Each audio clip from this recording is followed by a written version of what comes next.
thank you for your patience, everybody.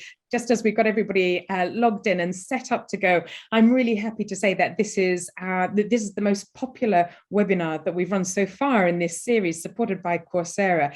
Really excited to have so many of you with us from all over the world, and in particular in Europe, in the Middle East, in Africa. Many participants I can see are engaged in online learning and online laboratories. So I'm looking forward to the conversation that we're going to have together.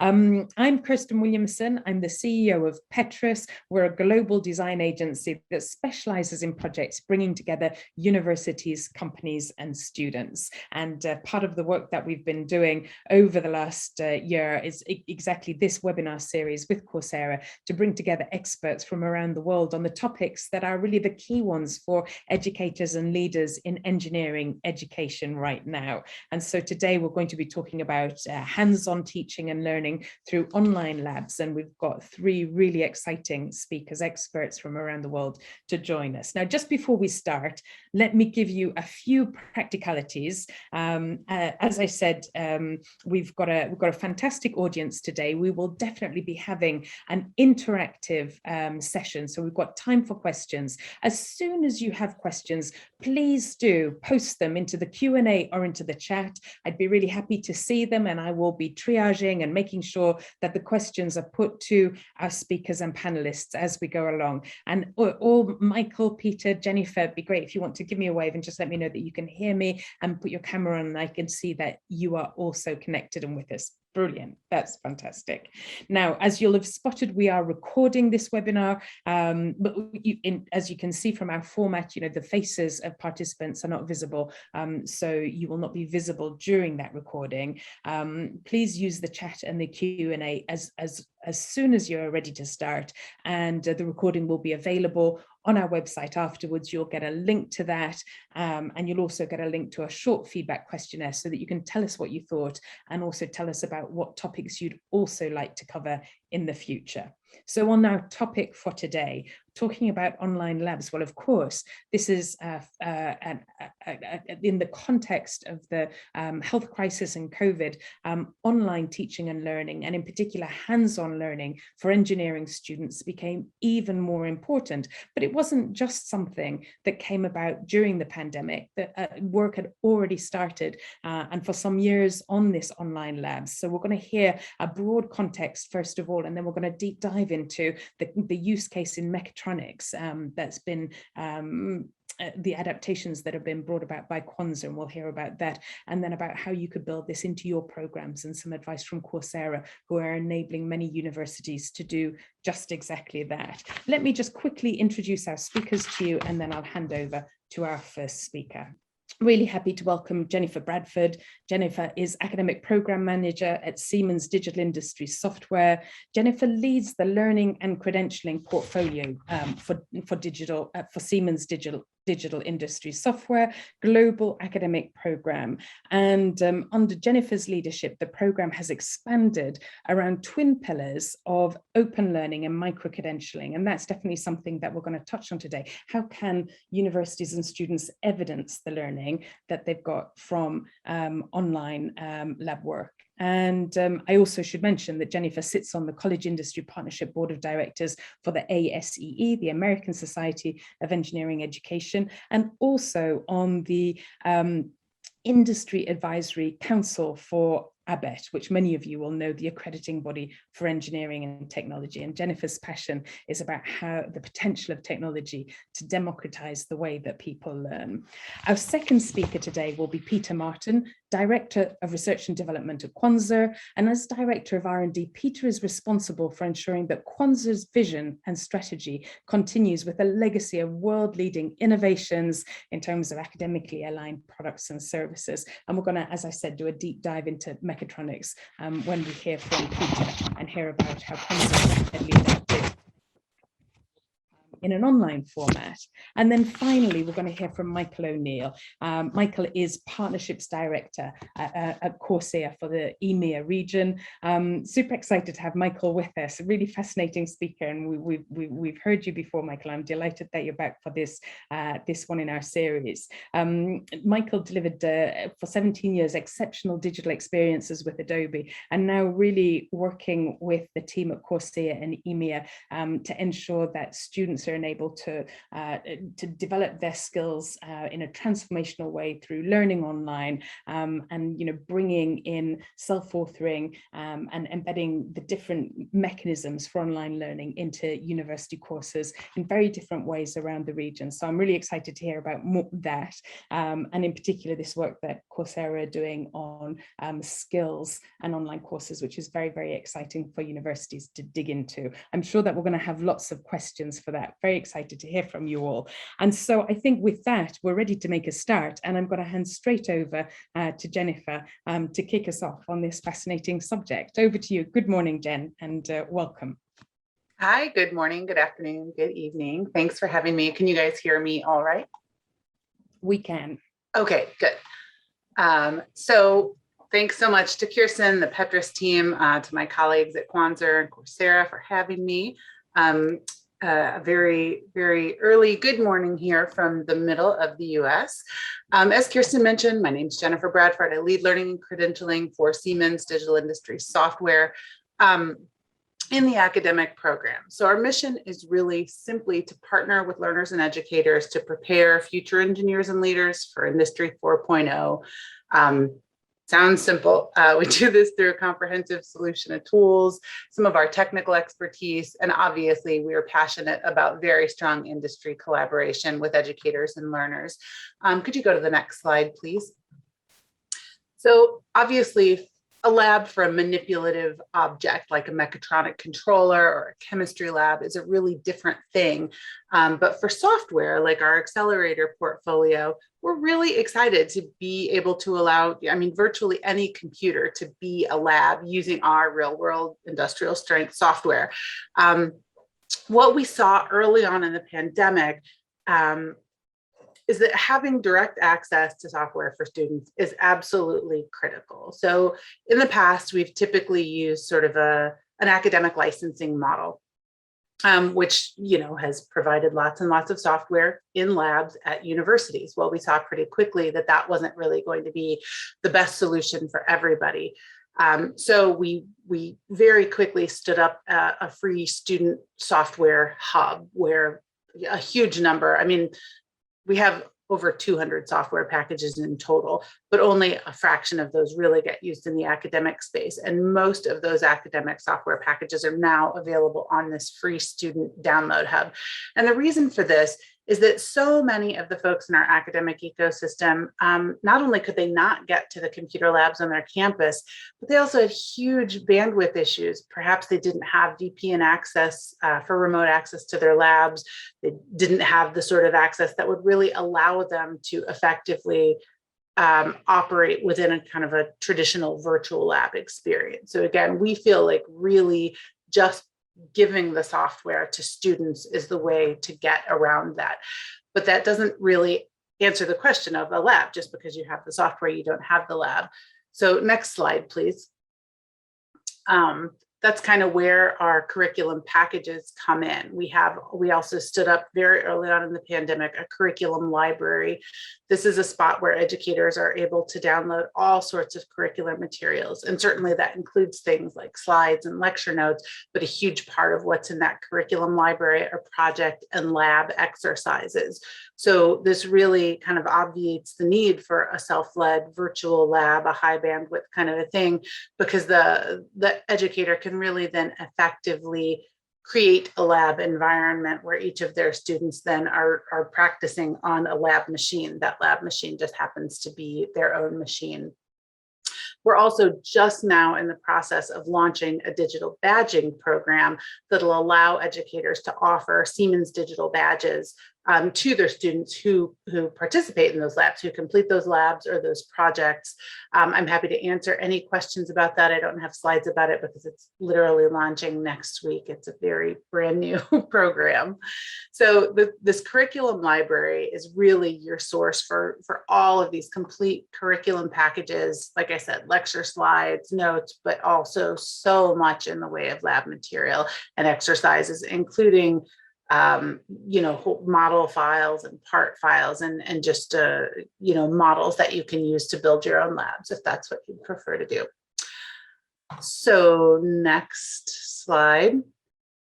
For those folks who do have access to their school's labs and to the academic software packages, the bundles, we also make available for free what's called Siemens Accelerator Academy. Some of you might know that as Learning Advantage, which it was called in the past. And this is great. This is also a series of tutorials, and this really is meant to be self-led. But again, the lab philosophy is to use the software installed on the machine for a far more realistic experience. And so there's a side-by-side screen where you have the software running on your machine, and then the lab instructions and the lab guide run right next to you there on the screen. This is great. This is exactly the same learning platform that our commercial customers use. So everybody from a Rolls-Royce designer to the person who designed your dishwasher or maybe your coffee maker. So this is really very, very high quality training material that our commercial customers pay a lot of money.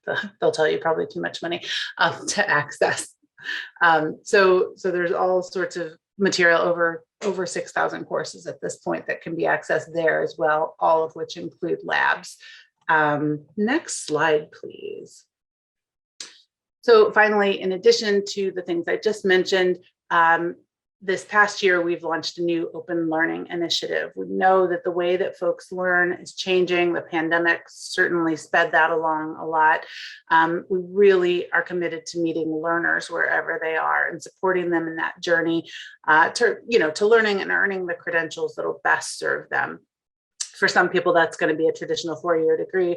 For some people, that's going to be upskilling or reskilling or lifelong learning, continuing to learn.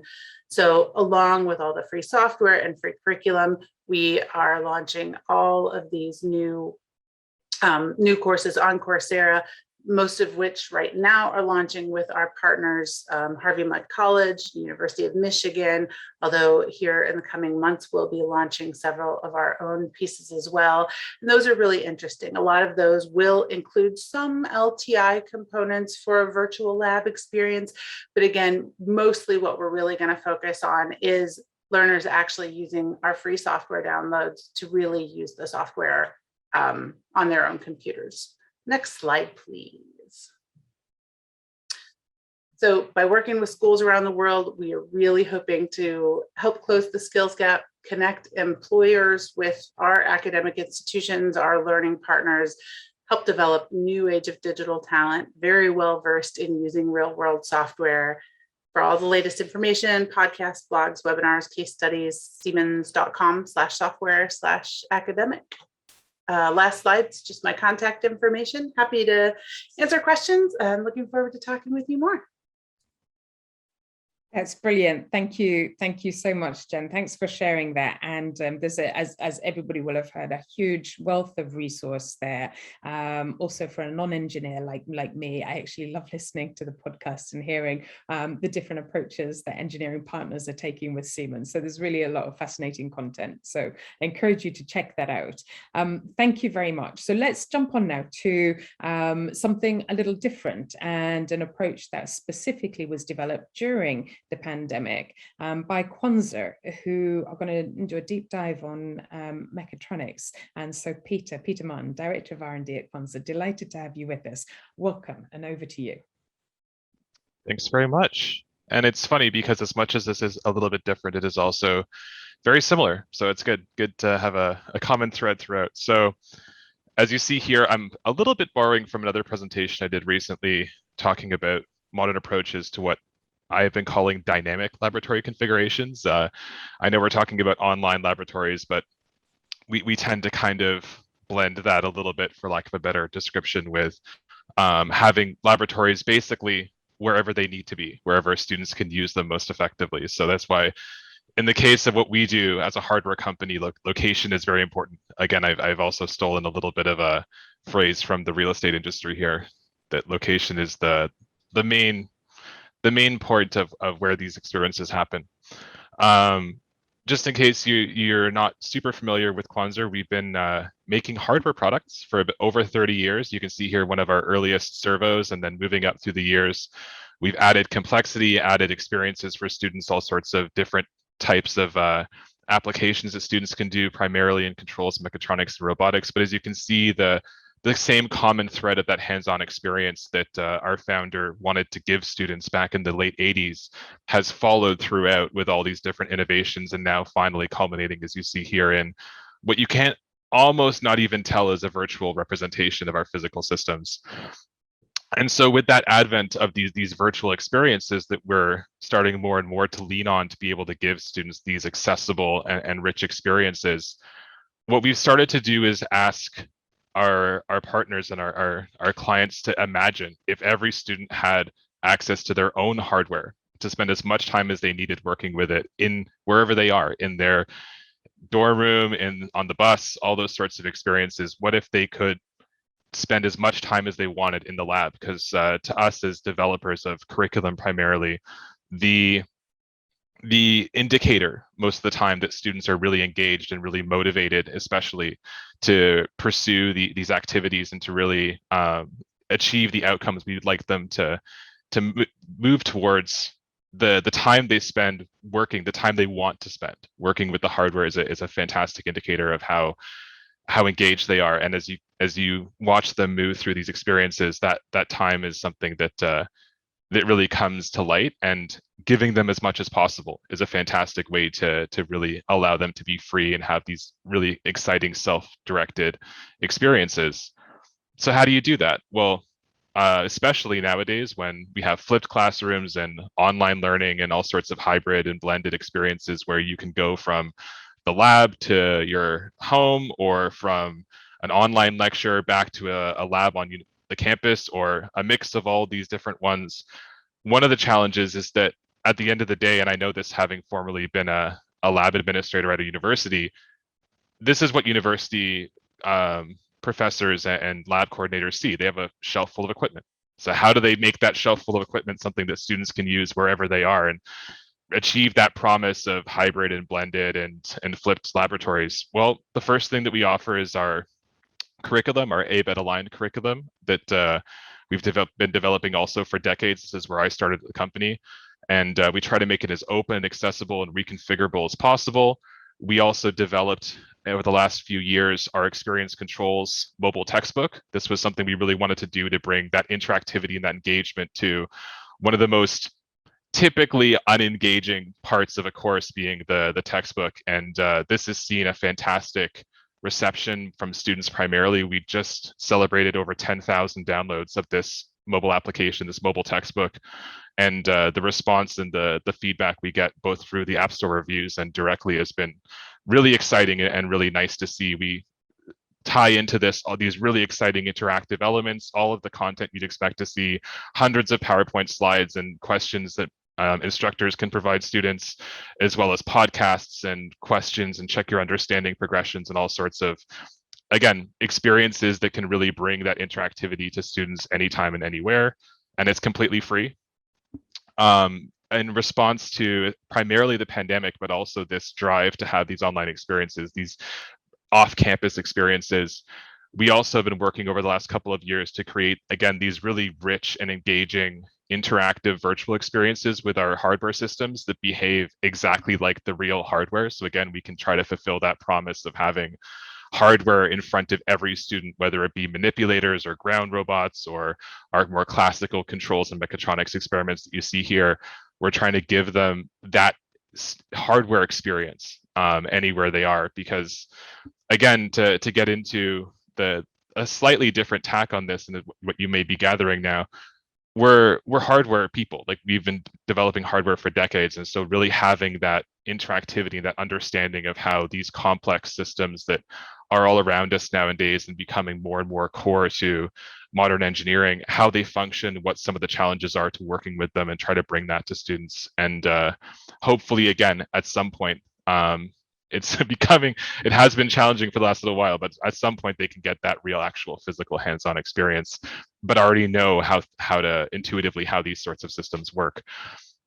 Diving really quickly into mechatronics as an example of that. Mechatronics, because again, I see it also being a core to what we do and to the experiences we want students to have.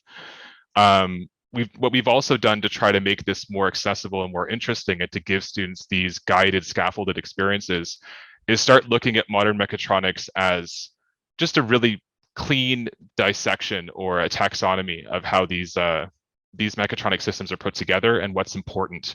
And from what's important to this modern mechatronics application, we've come up with these tenets of an experience that students can have with an electromechanical system. Things like prioritizing design intuition over design experience, so that, again, with that complexity, students have an intuition for how these systems come together, and giving them that we see as being far more important than a complex or more specific experience.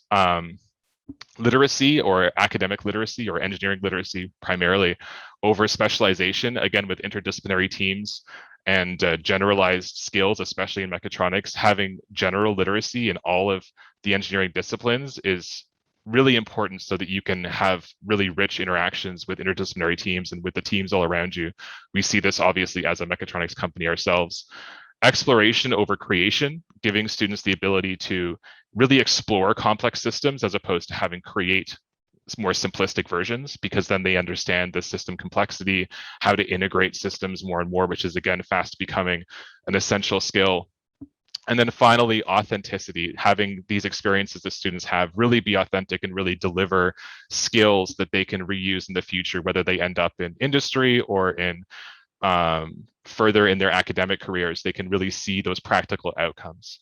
And so if you look at mechatronics as the core, this dissection starts with the components of these systems. We layer on top these interactions with more complex integration of algorithms and devices and more overarching systems. And to us, that's where you get mechatronics. And then layering on top of that, you get these exciting applications like self-driving cars and warehouse automation and things like that. And then that starts to brush up against the classic elements that you see now in these exciting applications students want to do, like automation and IoT and self-driving cars and all those really exciting things. We break down all these components so that we really have a nice scaffolded experience, and then also so that we can offer these experiences maybe on or off campus. And then getting back to that real core element, being able to break apart these complex systems. You see here examples of self-driving, examples of warehouse automation, like I said, or even examples of design and capstone style projects. These are experiences that, again, if we break apart the core elements of those experiences, we can offer them regardless of whether they're on or off campus. They can work in teams together on or off campus because they have shared platforms that they can use to generalize these applications and to modularly build their complex deliverables. And so it's really an exciting and interesting way to take what typically even we would have called an essential hands-on skill and try to build out those core experiences so they can be done more accessibly. One example of that I'll close with is at McMaster University here in Canada.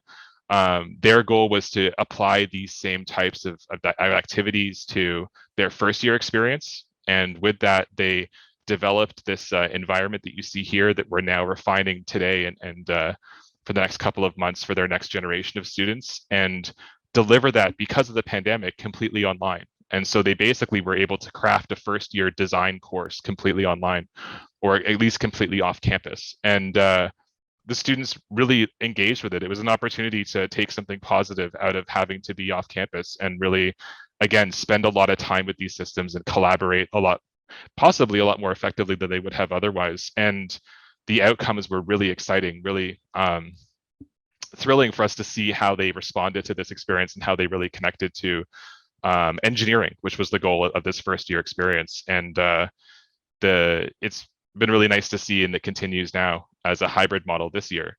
So the last element I'll leave you with is that to us, it all comes back to not only location, but also that these complex problems that students face and that industry faces, they require complex solutions. And to us, if we can dissect those complex systems while keeping them authentic and allow students to interact with different elements of those on and off campus, it really gives them a rich experience that they can use again in their future. So finally, that's what we do at Quanser, and I hope maybe we can work together on exciting, challenging projects like these. Peter, thank you. That's My pleasure. Some fascinating examples that you've given us there. I know that there'll be lots of questions. We'll want to go back into that. But you made me have a conversation that I had with the Dean in Scotland yesterday, where we talked about how what we looked at during the pandemic as being online learning now can transition to distance learning, where actually, distance learning will not be the thing, it'll be online learning. So students don't have to be physically distant, but have got this multitude of options as to how they're going to engage with the material that their university is providing, which could be online and could be in person. And what you talk about there is a really fascinating question to say, you know, what are we even doing better perhaps online that's engaging students so well that we're going to want to do it even when distance learning is no longer obligatory. So that's a really interesting question that we're going to explore. So let me jump straight over to Michael. Michael, it's great to have you with us. As I said, we're looking forward to hearing from you. Let's just, I know that you're going to share some slides as well. So let's just make sure that that's working well. And then I'm going to hand the floor to you to wrap up for the last 8 to 10 minutes, and then we'll go on to questions. And once again, to all of our audience from around the world, please do post your questions in the Q&A or in the chat, wherever you're comfortable. Great. Welcome, Mike, and over to you. Thank you very much. And it was great to listen to Jennifer and to all of the things that are happening at Quanser. Coursera's work is basically working with Coursera Labs and how we've actually been supporting different universities to deliver their labs environments through both a Coursera virtualized labs, and I'll talk a bit about that, but also through core engineering courses. So our catalog of courses right now, we've had over 5.5 million students enroll in lab assignments. We've had over 2.4 million students enroll in guided projects, so hands-on projects, which are similar to the way that was described by Siemens, where you have the virtualized environment next to the video and the immersive experience of the actual instructor as they go through their different steps. So one of the elements that Coursera is known for is our ability to have a catalog of courses that go across core engineering, go across business sciences and liberal arts, the entire element of what is traditional with inside of a university's environment, but also the emerging and multidisciplinary. So we're discussing today robotics and mechatronics, and those require insights from multiple aspects of a university's domain and degree programs. So Coursera is providing courses and content around digital manufacturing and cloud computing. I mean, if you look basically between Azure and other cloud platforms, you need a big data resource to be able to process all of the data that's coming from self-driving cars. So it's important to have access to that. But core to Coursera, and specifically to engineering, we've got a number of courses around mechanical engineering, electrical and civil, and all of those. We've sourced all of our content from over half of the top 50 global engineering schools, which are logos up on the screen now in front of you, as well as the top firms. So these industries are actually using us. Siemens is a partner of ours, as is other engineering and manufacturing and development partners, just like Autodesk and Unity, IBM for big data, for Intel, for deep learning, for AWS and others, where they're making use of these platforms of Coursera as a means to do professional certificates. So certificates that would be able to have value out in the world for your own delivery of your career as you expand, but also to expand your knowledge as well as in virtualization as you move through to work with it. So when we look at what is happening in terms of emerging tech, we track over 80,000 skills and track those skills for employability. And if you see, what you'll notice here is that you've got Mechanical engineering, we've got over 110 courses. On average, for any one of our engineering courses, we've got a series of just shy of 1,318 courses all told that are available for you on the catalog as well. The other elements that you have is that Coursera Labs, and what they basically are, is a matter of lab assignments or custom projects. Basically, what you have is the ability to take real world experiences and tools and work to show how you can do real world jobs with that, whether that's data science or game development or business software training or others. And Coursera's labs require no setup. There's basically right within the learner environment within your web browser, you're able to access the full lab. You're able to set work and be able to do programming assignments, or be able to set up and work in a scalable cloud storage and compute environment without the requirement for DevOps or for TAs to be able to come in and actually do stuff. We have got what is known as auto grader, NB auto grader, or for Jupyter notebooks, the ability to automatically go through and take what you've done and be able to grade that through. The other element that we have is when you're looking at the infrastructure that we provide we provide full Windows and Linux desktops environments, as well as a virtualized browser, and we do full GPU support. So this has been amazing, especially for the machine learning and everything that's been going through with AI into the different environments that are happening, as we're able to process a lot of high quality imagery and others GPU based within our virtualized environment on our infrastructure that's built on guided projects or lab assignments. So a guided project is quick screen grab for you to see right now is where you have got the instructor on one side with the environment, and on the other side you embed and work within your own environment following along to what's being described. So this is quite important, as are lab assignments. With lab assignments, we have the ability for both the context of the database as well as the actual programming language or other language that needs to be done directly with inside of the browser, with inside the learner course that's within inside Coursera. So it's very easy to be able to access, get graded, and be able to work through and be able to have access straight through.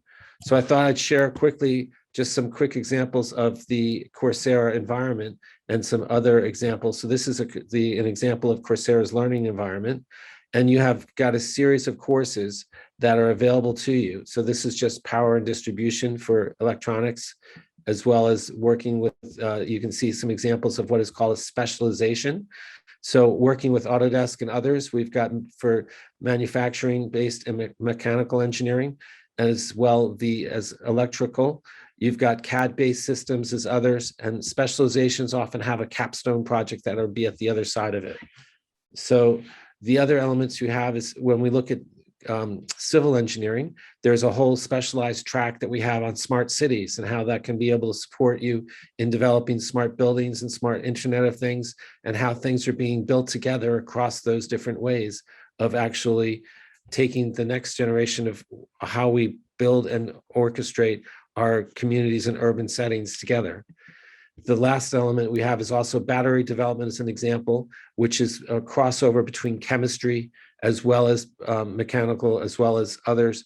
When you're trying to deal with the Internet of Things and others, if you think about resources on the environment and how this is, there's a series of courses that we have working on specializations regarding battery development.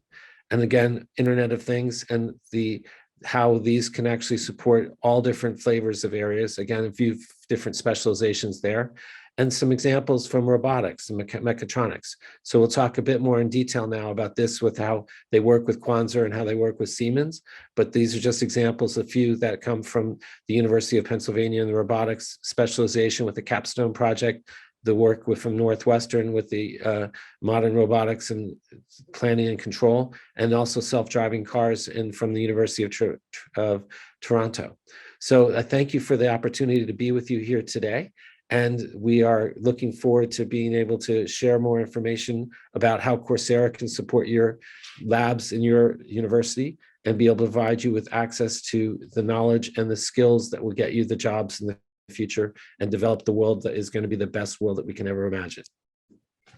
That's a brilliant ambition to end with, Mike. Thank you so Right? much. That's what we want.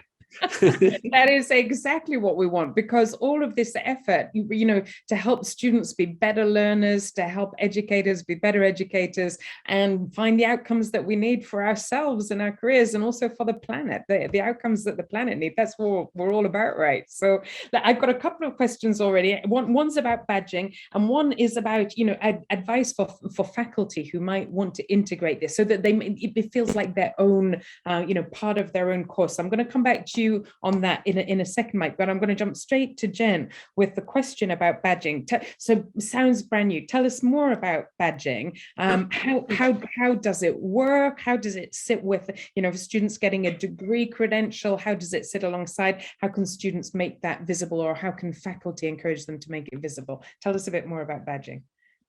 Yeah, absolutely. So badging is just one of the ways that we are trying to work to allow students to really amass and display the credentials that matter most to them. So our badging program will be pretty wide ranging, and it's a little disingenuous to say that it's just kicking off this week, because we've had a badging program as part of our certification program for several years now. We do have a no-cost academic certification program. And of course, those all have badges that represent those certifications. The new series of badges that I'm talking about, though, are really almost kind of a white label offering that we will work with our partner educators. So educators that we know are using our material in their labs, in their classroom. And essentially what they'll do is submit their syllabus to us with some artifacts from their labs or their projects. We will create together a digital badge that really dives into the skills that those learners have acquired through the completion of those projects or those labs.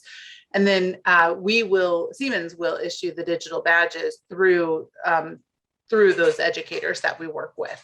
We're also looking at ways to badge our independent learners. FutureLearn has some really excellent options that we're looking at. We assume some of the other platforms, maybe Coursera will as well. So we're definitely looking at other ways to reach those independent learners who aren't in a university environment. But we're starting with our stars, who are the educators that we work with.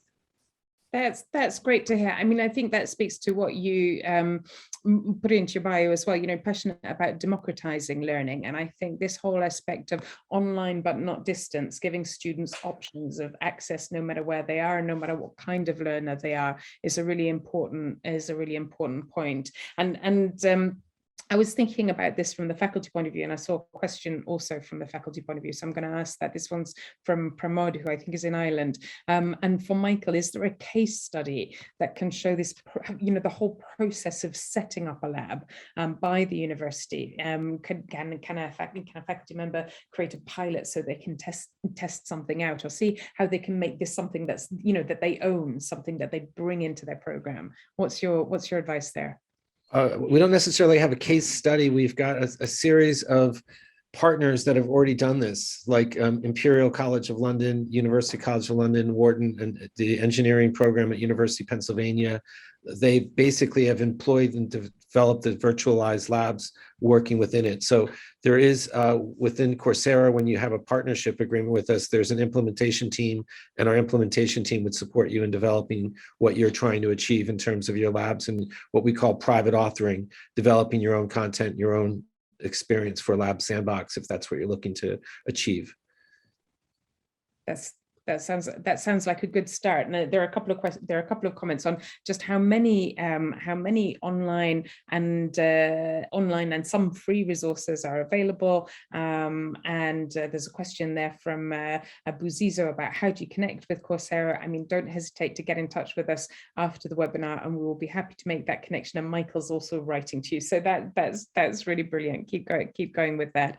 I think that that question about case studies and modeling touches on something that I wanted to come to Peter with.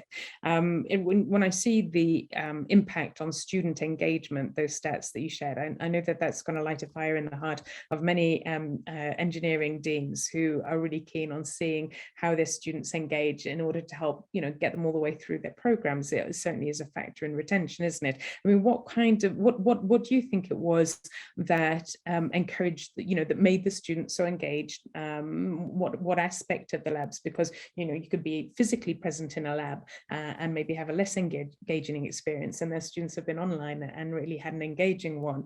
And also maybe to start thinking about what if you were speaking with a dean or senior faculty member who might want to implement something like what you've done, what kind of things do they need to be thinking of? So that's an excellent question. In the particular example that I talked about briefly, the one at McMaster, though we do have several others on our website now based around this virtualization activity. But the McMaster one is nice because that was like, again, this nice clear goal for first year students and what they called their pivot to change from their traditional onboarding general first year engineering experience to one that was a little bit more focused on engaging with first year students, having them understand the breadth and the complexity of modern engineering, and then get some of these skills and some of these experiences very early on to, again, absolutely help with retention as the primary goal. And in terms of what I think it was that really had that positive outcome, and actually there's one outcome specifically to retention that we've heard recently, which was a very, very high percentage of those students now that they're coming into second year this year have stayed like up well over 90%. And I'm not going to necessarily say that's primarily because of this particular experience, but I hope it played a big part in that. I think really that level of engagement and then in turn retention was, I think, to me, because the students got the experience of working with these systems in a much more, not, again, for lack of a better phrase, hands-on way. Like, it isn't necessarily like they physically were present on the campus, though in the hybrid model they've adopted this year, they are working both on and off campus, but they got the ability to have their own physical Raspberry Pi, their own physical computer or embedded computer, and to connect that to the virtual environment and write their own code, create their own algorithms, again, explore that complexity, that multi-layer complexity of these modern systems, and then play and explore and try to solve problems, design elements, and create algorithms, and really, again, understand all the different levels and all the different elements of these complex systems that are all around us now in the modern world, which I think is inherently exciting and interesting. That's something that back a long time ago now, when I was taking mechatronics in undergrad, that's something that motivated me, was to see traffic lights and see cars and things like that and get a little glimpse into what's going on. And I think with this ability to not just see animations or see content, but actually dive into what's going on under the hood, that gives you that really exciting glimpse into the modern world. So I think that might have been, to me at least, what I would have found motivational. Yeah. This is what's encouraging to get involved. I've got a question about that coming to sustainability that I'm going to ask in a minute. But let me just bring one question to all three of you. If related to this implementation and integration, if you are the dean of an engineering faculty or a senior faculty member looking to make a change and implement something along the lines of what we've seen today, what would be your advice? Some do's and don'ts, something that you think the person should be thinking about? Michael, maybe I can jump to you straight away with that one. So what we found actually that's been most successful is the universities that are that work in, we have a lab environment. When we go live with a launch for our platform, we basically will work with the university to employ an area of their sandbox for them to go live with. And what we found is in that pre-launch cycle, when they're working with it, we have a sandbox that's called Coursera Sandbox, and that enables them to be able to test different environments and test things out prior to them going live with their full environment.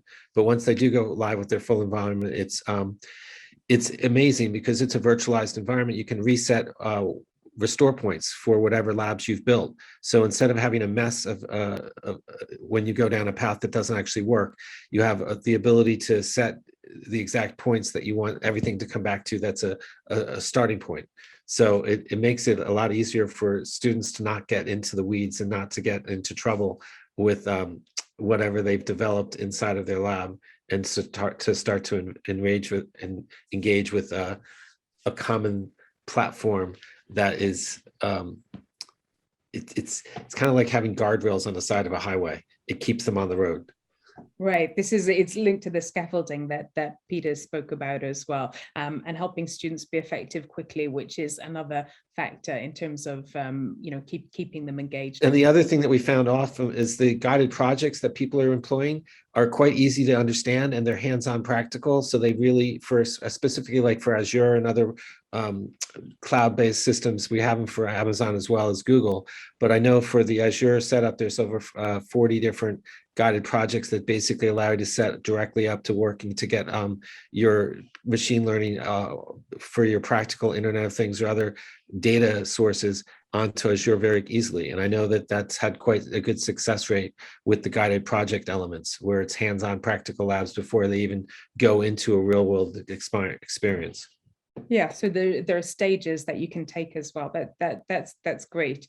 Jen, let's come to you with that same question. Any tips, any advice that you would give if you were going to get started with integrating this kind of solution?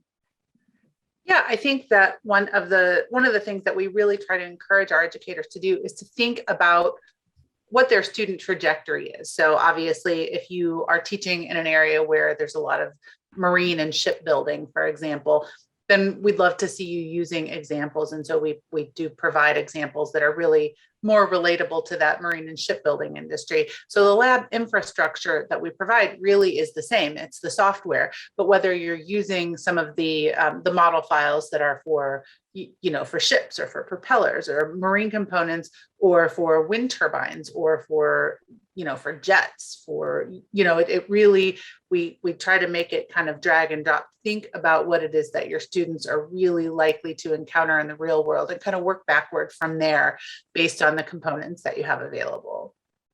That's great. That's also exciting for students, I think, to know that they're working on software and with software and technologies that are actually being used live by some of the biggest industrial companies in the world as well. That's a great thing to be able to add to their CV too.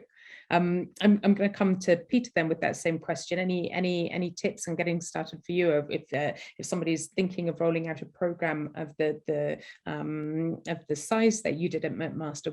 What might you want to start off with thinking about? I think it's interesting at the administrative level, I think it's really important to have a clear goal. That can be a very ambitious goal. Obviously, that's the kind of goal that we like to tackle as well. But I think having a very clear idea of what the core achievement, I mean, for as educators, the core outcome that you want to achieve is, and because from that will come, as it always does, the milestones and the elements. Again, getting back to dissecting these complex things, from that will come all the different achievements that have to be put together, all the different systems and experiences for students, and curriculum activities and environments and things like that have to build up to that overall achievement. That's why with the example I showed, I had that goal right front and center, because that's really what drives everything else. But then one thing that did occur to me also that is not really as glamorous as that is that making it as easy as possible to adopt, as accessible as possible, something that I think, having worked with Coursera before, they do quite well, is also very important in terms of making sure as many students as possible have as little friction as possible to adopt whatever the platform is or whatever the experience is. That's, to be perfectly honest, something that was a steep learning curve for us, trying to bring these really rich experiences to almost every student. And now coming out of the last couple of years and with thousands of students who've used the system, we're getting better, and it's come a long way. But that's a big challenge, is the adaptation, the adoption, and the accessibility, which is again absolutely key to whatever is created to support these kinds of activities. So making it simple. And I see that there are a couple of comments about that in the chat. And just to say we will definitely make these slides available, because there are, the links and some examples there, which also I think would help many of you get your heads around how you might want to start with that. I'm gonna sneak in one final question, just for a very, very short comment, if I can, from each of you. And Peter, you've already written actually a response to this in part, because there's a great question from Piteris Absitis. I really hope I pronounced that correctly. Piteris, thank you for this. And it's at the front of all of our minds with COP26 coming up, but also in the industry forum that we held with the GDC last week. The most important topic, all about sustainability. We're all thinking about how can we take action right now, and for our students, ensure that students have got the skills that they need to be able to imagine the sustainable solutions that the future of the planet, and actually today's planet, needs. So in terms of online labs, can you just think of one or two things that either are linked to helping build the right skills for sustainability, or motivating students to apply their skills on projects that are linked to sustainability? Is there some way that we can use online labs and online hands-on learning to do that? Just a short comment from each of you, if you can, on that specific point. Sure, I'll jump in with that. I think it's a great question. I think it's, like we talked about at the industry forum, it's probably the most important question that any of us are facing, and the most important work that we can be doing. And the answer is twofold. So the labs are, all of our materials are meant to really inspire students and get them thinking about real world problems not that exist far away, in the sort of big scheme of things, but problems in their own communities, problems for, access to water or power or whatever those things are. But the other side of that is that these technologies themselves, the technologies that they're designing and the software that they're using to do it, really do make a difference. You're not having to fly all over the world to evaluate a problem. Having a comprehensive digital twin of the environment and the product and the project that you're working on really enables an incredible amount of resource efficiency, because you have this very virtual, very resource limited item that you're able to manipulate and to to really simulate on and carry out any of your experimentation on, and really gain some very deep learning from. So I think it's not only providing the inspiration and the skills, but also genuinely reducing the footprint to carrying out the work that we're doing. Brilliant. Thank you. Michael, do you want to build on that? I was just going to say, in terms of our courses and where people are, in a lot of emerging tech courses, there's not just sustainability from what's happening in labs, but how it's crossing over in terms of multidiscipline.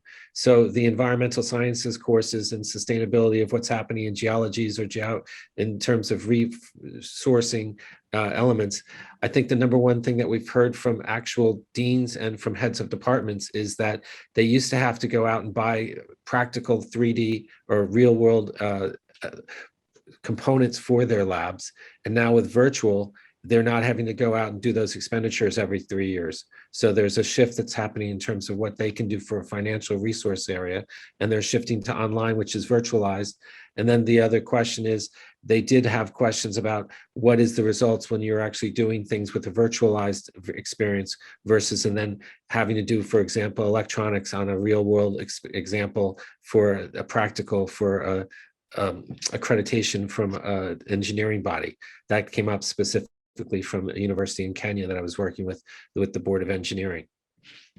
That's fascinating. That's great experience to share. And the other thing that I just think, thinking about everything that you offer on the platform at Coursera, is that one of the messages we hear so often is interdisciplinarity, and a range of different skills. And what a great way to jump into interdisciplinarity if you can add in something from other disciplines while you're studying, which is exactly the kind of opportunity that you're putting forwards as well, Michael. So great. So much is available. Sometimes it's hard to. It is. I mean, the real world example of that is basically there. If you look at an iPhone, there's a lot of tech and metal that's inside that screen that actually allows you to work with it. That can, instead of going to extract it from the actual bedrock and from the mountains that they exist within, it's the ability to actually do it from a landfill. So they're having to relook and recycle and look at those sustainable approaches to how they can find the content that would actually enable us to build the next generation after our generation of the material for how we communicate and how we build the Internet of Things. Fantastic. Thank you. Thanks for sharing that. Peter, you've already written a short answer. Can I a one sentence to wrap up, and then we will let our participants go, and I will just share one final slide on what's coming next. Yeah, absolutely. I mean, my one sentence would be I agree with Michael and Jennifer. It's absolutely from the high level of being able to give these broad applications with all these online resources and virtual experiences that are more far reaching than and show more practical and real world threats to the environment, to the middle layer of looking to the local community and trying to address these local problems through authentic design or authentic challenges to students. And then finally, as Petrus said, at the very, very lowest level, trying to always weave that element of sustainability and conscious environmental thought through all the activities. I think absolutely all of the above. Yeah, brilliant. We've got our work cut out, but the tools are there for us to do it. We've come to the end of our time. I know a couple of people had their hand up. We will not cut off absolutely on the dot as soon as our faces have disappeared from the screen. So if you do have time to please write your question in the Q&A, and we will try and get that answered for you. And I think, Hans, you're making a comment, so that's great. And yeah, Peter, thank you as well for insisting on the environment. It's really, really important. Let's have our last slide up, just because I would like to say, if you've enjoyed what we've done today, if you've enjoyed the conversation and the information shared, then please keep your diaries available. We'll have a follow-up event to the GEDC Industry Forum, where there was a lot of discussion on this very topic, and in fact, both of these topics, sustainability and online labs, will come in October. We'll have another Coursera Executive Forum in November. Really excited to announce that one very soon. And we're holding a joint webinar with Minaris and for the Middle East community, but not only, North Africa, and anybody who's interested in the themes that we're going to cover then. That's going to be in early December. So keep an eye on your emails. Look out for your info@Coursera events email. We'll be sharing more about this, and also look out for us at Petrus on our website, on social media, where you'll be able to find out more.